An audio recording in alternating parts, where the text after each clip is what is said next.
रत्नामध्ये तुमको mana-mana kamu itu mana kaya mau terima ko mau pati pada pasti nanti yang lainnya terkira berapa ko di sana kali tadi banget itu anda kali dia सुनो तुम्हें मते पति pada pasti nanti हाँ किंतु तुमको मो पत्नी पर मो स्वीकृति देउनी काहे देउनी परा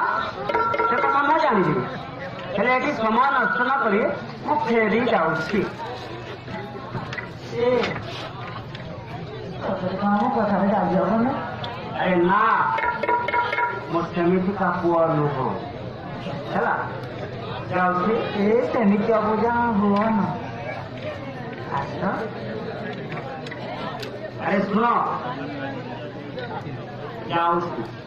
काहे